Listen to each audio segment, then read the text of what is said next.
The Salton Sea became a thing in 1905 when part of a canal system was destroyed by flooding on the Colorado River, which caused a canal breach, pushing millions of gallons of water into the lowland area that is now known as the Salton Sea. The breach took engineers nearly 2 years before they could stop the flow of water. By then, one of the world's largest inland seas had been created. Salton Sea is the largest lake in the state of California. It is almost 3 times the size of Lake Tahoe.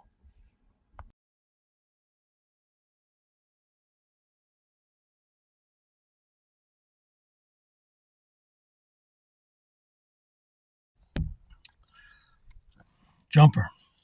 Our mission, should we decide to accept, is to go to Salton Sea and explore and report back to our viewers. Do you want to accept the mission? Huh? Okay, here we go. We made it into this town called Thermal last night, and we spent the night in a Pilot truck stop, which was very loud, so I didn't get a lot of sleep. But in this parking lot here, there's a Del Taco, and it's the first time I've tried out their shrimp tacos, and I think they're pretty good. So I got 2 of them for breakfast.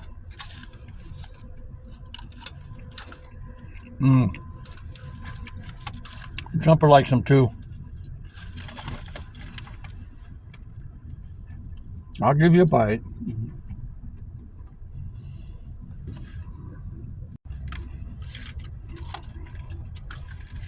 Here you go.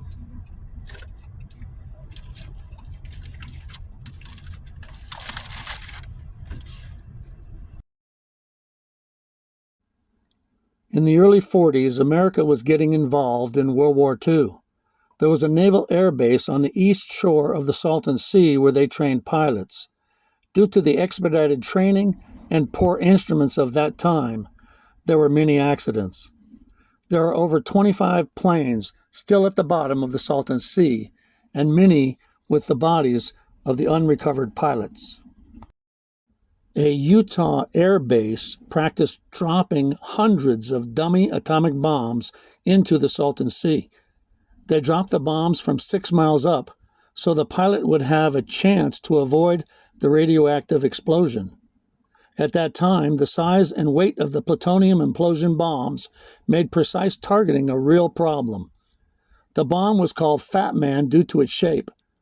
A few of these bombs missed the lake and landed on land, leaving large craters. Even though these dummy bombs had no atomic stuff in them, they left big craters because of the 10,000-pound weight of the bomb.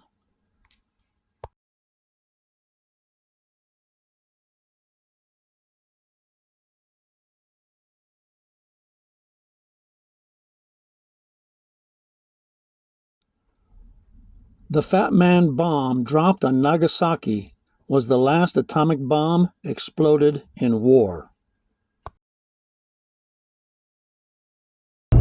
Since the lake's man-made creation, it has been fed by agricultural runoff. There is no outlet to the Salton Sea, so this agricultural runoff with pesticides and other nasty things just sits in this body of water.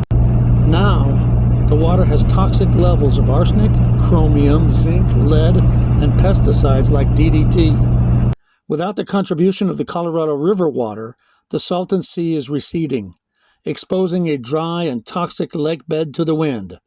The lake has already receded 38 square miles. The wind carries the toxic shoreline dust to local residents. Children in the area have 3 times the normal rates of asthma. Many adults are experiencing respiratory problems. There is also a bad smell constantly emanating from the water. They actually issue odor advisories to the area. Currently, the small towns that surround Salton Sea are low-income, marginalized communities. I've watched several documentaries on the scientists of today trying to discover a way to minimize damage to humans. Mostly they want to create a way to keep the toxicity from becoming windborne, bring in ocean water, or create more surrounding vegetation. I haven't heard one scientist discuss stop putting toxic chemicals on our food. The poor people who live in the surrounding area, and they are poor, little is being done to help them. It would be different if this were in Los Angeles or near San Francisco.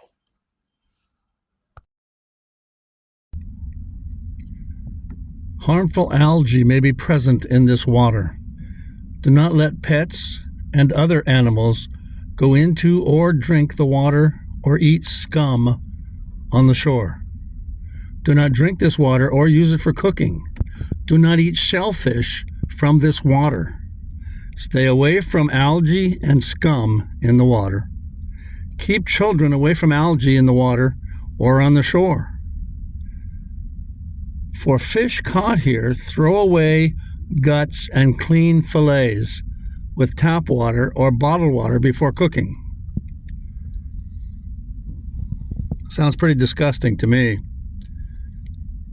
The state actually charges money for people that camp here in this toxic wasteland.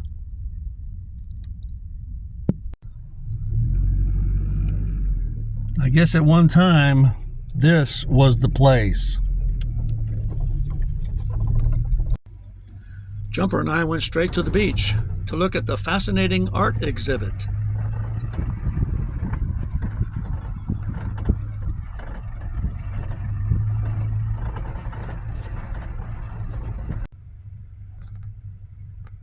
The only other thing is nothing.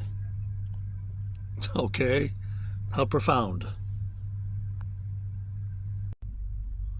I must not understand art. Don't ask me. I have an idea. Let's build some pyramids. Someone put some work into this living room.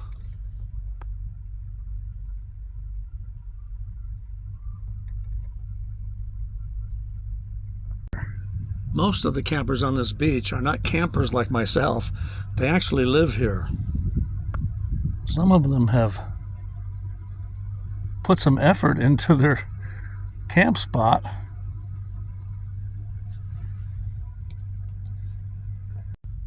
This little corner has lights, so it looks like it might be a little night spot or something.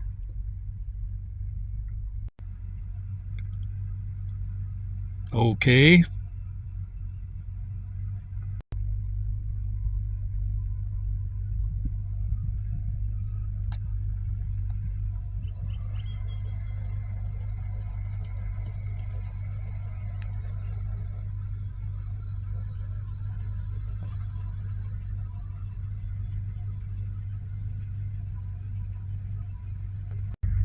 After visiting the beach, Jumper and I decided to go back into town, Bombay Beach.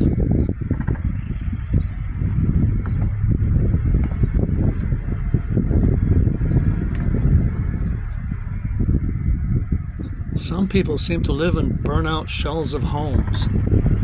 They sure spend some money on spray paint.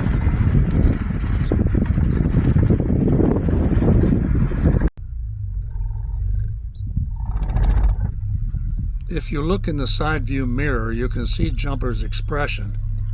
I don't think he understands art either.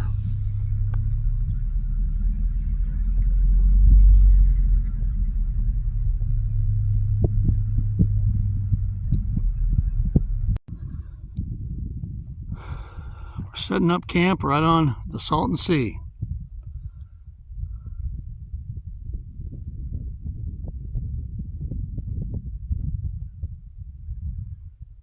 This Salton Sea is massive, man. It just goes forever.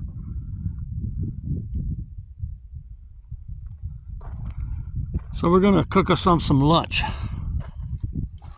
I just bought this pan, non-stick ceramic pan. I was looking for a stainless pan, but I'm gonna go with this. It says it's healthy, and it says it has no PTFE no PFOA, no PFOs, cadmium and lead, for healthier cooking. So, sounds good. Here we go, Jumper. We're gonna make some hamburgers. One for you and one for me.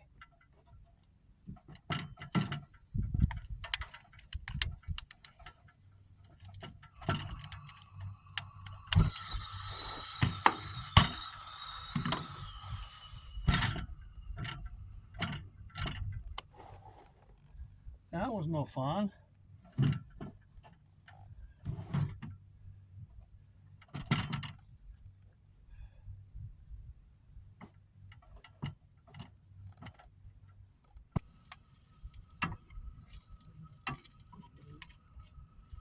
Oh, it's no stick. It's slippery. Yeah. Put a dog in there too. Not you. A hot dog.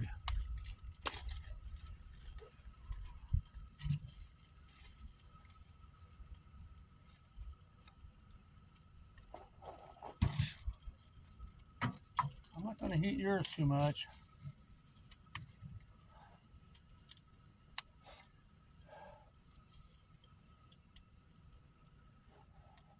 That's good enough.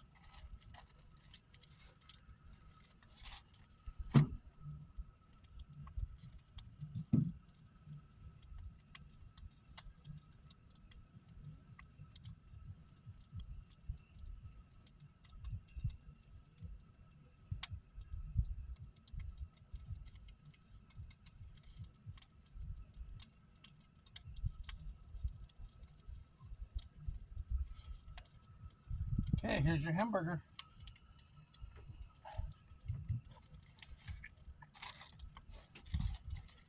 There you go. Come on. Come on down here. Come on. Yeah, it's okay. Come on. There you go. Good boy. Yeah, that's for you.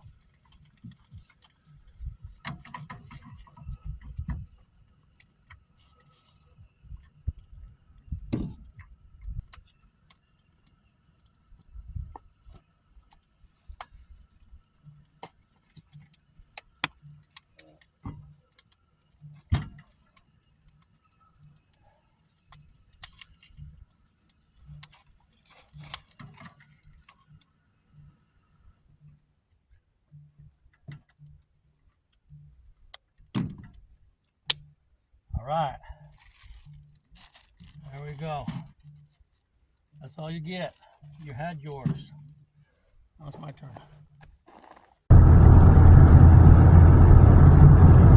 Leaving the Salton Sea while we can still breathe.